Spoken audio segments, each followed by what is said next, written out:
What is the scariest encounter with another human you have ever experienced? Once, whilst getting stoned with mates in a graveyard at about 16 to 17, my friend's little brother was suddenly accosted by an absolute giant of a man and a pair of his cronies. We had seen them coming but didn't expect any violence. He grabbed my mate's brother in a headlock and said, "We're gonna go shave his head." I'll add that we were all the typical long-haired, black denim and Pantera t-shirt spotting types. Getting verbally and occasionally physically abused was kinda standard. Thinking that they were probably joking to a degree, I pulled my friend out of the hold. Well, next thing I know, I'm being punched around the chops by a guy a solid foot taller than me, a decade older and with strength and a reach that I couldn't possibly compete with. I spent a lot of my childhood getting beaten by adults, but by this point I thought I'd got through that part of my life. He held me by my neck, and just kept punching me until I hit the ground. By this point my collective of mates are doing all they can to stop him, but he's swatting them like flies. One calls the police.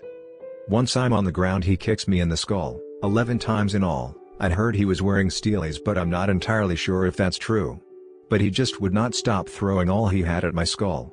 The last kick was under the chin and everyone heard a massive crunch. It was enough to make my attacker stop and run away.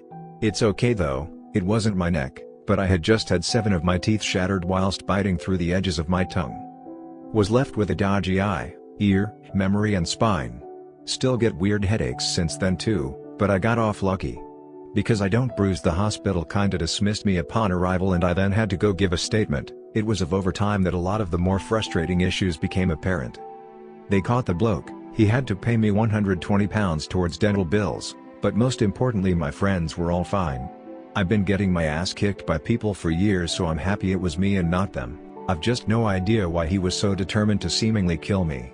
He died a couple of years back now, good riddance. Edit: if I'd known this pre-bedtime comment would blow up I'd have elaborated a tad further on aspects of it.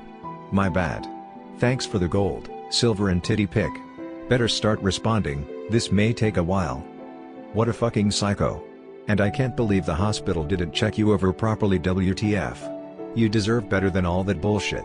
I'm sorry you got beat on so much. That sucks. The first apartment I was in, I moved in right after some coworkers. After living there for a bit, my coworkers jacked as frick, and a drug dealer showed up pissed off. When I answered the door, he wanted to come in and talk to my coworker. I said it was just me and my GF. I didn't want to wake her up, so I took the conversation outside. Turns out, he just got out of jail and needed $200. I talked him down, saying that $200 wasn't worth any more time and to just let it go, after what felt like an eternity. He finally thanked me and left. I didn't sleep well until I left that apartment. Edit: first comment to break 1K upvotes.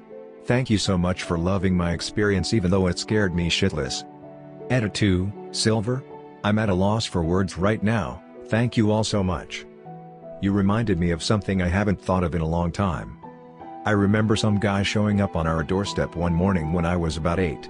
He told my mom he needed a place to stay because he'd just gotten out of jail. She stepped out onto the porch to keep talking to him, but I could still hear parts of the conversation.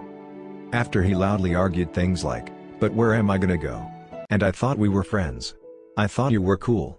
Let me speak to my dad." He stepped off the porch, stared directly into the front window at me for far too long, then left. Mum came back in, and she was silent but rigid. I'd never seen the guy before. He was older than my parents, at least 40. Looked like a biker. And my dad wasn't going to be home until well after dark, shift work. I never saw him again, so I have no idea what the real story was. Was riding my bike to school, taking the bike trail, when I noticed a guy leaning against a light post. Thought nothing of it since I've taken this trail pretty much every day throughout high school. Anyway, I'm riding and things go dark. Turns out as I passed by, the guy pistol whipped me, woke up to him trying to take my feet out of the straps of my bike. He notices I'm awake and immediately points his gun at me, asking me to hand my bike over. I resisted at first, telling him that my mom had just bought it for me after begging so long for it. He took it anyway. Still bugs me to this day. Edit: didn't expect my story to take off. Some minor details for people wondering. The bike was a Dawes SSTL. I was 16 at the time, I'm 23 now. I had clipped pedals at the time, which is why he was struggling to take my feet out. I live in a not so nice area where stuff like this is not uncommon. Fontana/Rialto, CA. The guy had face tats and dressed like a thug. He would stick out like a sore thumb riding a competitive fixed-gear bicycle. I'm sure he stole it to sell rather than personal use. I also called the police and they came over to file a report. I didn't notice I had blood going down my ear, probably adrenaline, till the cop pointed it out. He took pictures of the split in my head for the report. If anyone knows if the police station or county keeps reports like this on file for a while, I would be happy to try and get the pictures and police report. Has he considered purchasing a bike instead of a gun? Edit, thanks, but why the fresh hell did this get gilded? How do you think he got the gun? By stealing it from someone with his knife. And how he got the knife? By stealing it from someone with his pencil. And how he got the pencil? By selling all his Bitcoin. That's how mafia works. Have been home invaded 3 times, once by 2 guys who had a gun, a knife, and a bottle of petrol they splashed all over everyone, and the other 2 times by 4 dudes with knives. Got stabbed one of those times, only in the hand, but they were going for my face. Luckily I was fast enough to catch it. Those experiences were pretty freaky and taught me a lot about how savage and animalistic people can be. Edit, so many people saying I should get a gun, do I have a gun now, etc. Hell no. If I had a gun, either I would have been killed, to get my gun off me, or I would have killed someone. No matter how fucked the situation was, I wouldn't want to kill someone. They were just morons, who were acting on untrue rumors that I was a drug dealer and someone worth robbing. But I would like to believe that they could turn their lives around. I dunno, maybe that's naive of me, but hey, I'm still here. Would probably feel different if I had a wife and kids, but I'm not so worried about myself, I guess. I was investigating a fire for an insurance company in a fourplex in North STL. North STL is a bad area. It was clearly an arson. I had 5 separate, unconnected fires. I'd been there for a while, taking photos and doing my thing. I was drawing my diagram in the building, when I hear 2 guys walking by the building on the other side of the wall. I'm straining to hear what they're saying, since it could be pertinent to my investigation. The 2 guys get to the rear of the building, where the fire department had ripped out the wall to be able to extinguish hot spots they'd found. I can clearly see them both standing there talking. They start to kick through the debris on the ground, and one starts saying how some dumb bitch had snitched on his buddy for setting this fire. He starts telling the other guy about how he's going to deal with her, and pulls a goddamn pistol out of his waistband. At this point, I'm frozen in fear, about to shit my pants, hoping that they don't look 90 degrees and see me standing there like a jackass. So I crouch down as low I can without making noise and wait. They continue to talk about how it's bullshit she told the cops on him and blah blah. Finally a car drives by and I use the sound of it to get out of the house out the front door. Which unfortunately wasn't super quiet since most of the floor had collapsed, and I was wearing fire boots. I get to my truck across the street. I'm sitting in the driver's seat trying to unclench my butthole, when the guy with the gun walks around the side of the house to the front porch, sits down, and aims it at me. I turned the truck on and got the fuck out of there. I ended up going back about an hour later to see if they were gone, because I had to finish my scene. Still top 5 scariest moment of my career so far. Edit, for those asking why I went back, my boss would never have let me turn in a report without a diagram or samples, so it was go back then or later. I don't think the claim was denied since it was a rental company, and no one was supposed to be living there. And yes, I called the police. But things burn down in North City so often that it gets ignored a good percentage of the time. Also, I have no idea how it turned out. I didn't stop and ask for names. Last year I moved from a dense urban area to a really pretty, underpopulated rural one. I got super into trail running. There's a big, circular route that I like a lot in the local nature preserve, and over the summer, I was on an early morning run there, when I passed a dude sitting on a rock slightly off the trail. He looked exceedingly normal, street clothes, hat, boots etc., and I figured him for a hiker. All good. So I make my way down the path, around, uphill into this nice overlook, where I usually stop to drink from the fountain.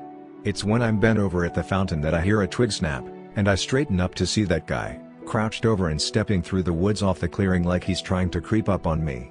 I bolted. The sprint back was the most terrifying experience of my life, obviously. I don't know if I lost him or if he gave chase at all.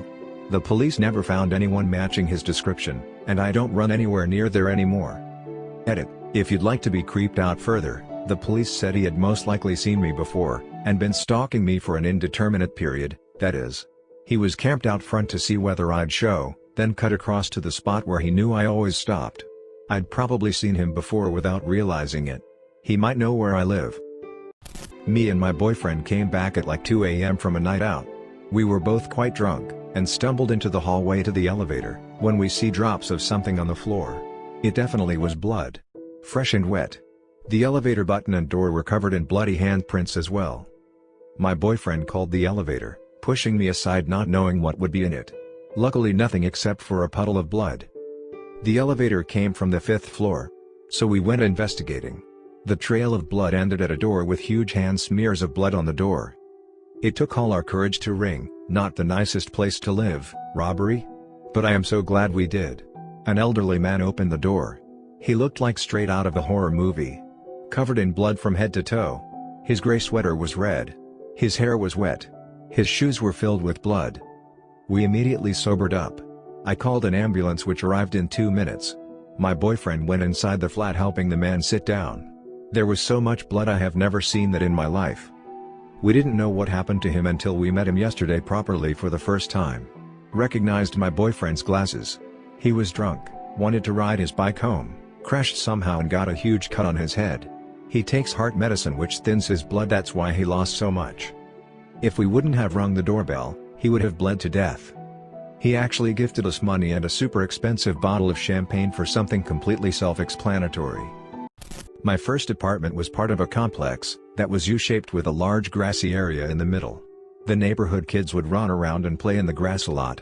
One day I was sitting on my stoop talking on the phone, when one of the kids fell over, grabbed his foot and started crying. He was maybe 5 or 6. He had stepped on a bottle cap and sliced open his foot. I took him inside, had him sit on the edge of the tub, washed his cut and put some Neosporin on it and a band-aid and sent him on his way. A few hours later there is a knock on my door. When I answered, a massive skinhead with a tattoo of a pentagram on his neck was standing there with his chest out. The boy was peeking around one of his giant thighs pointing at me. He stuck his finger in my chest and yelled, "Did you take my boy in your fucking house? That's my son. Did you give him a fucking bath? Look at his foot." I shrieked. He cut his foot. I washed the cut. He inspected the kid's foot then asked me what exactly happened. I stumbled through the story. Then he just said, "All right then." He shook my hand with a vice grip and I never saw him or his son again. Late 80s, was running errands in town with my mom and 2 sisters. Back then, it wasn't uncommon to leave your kids in the car while you ran inside the store.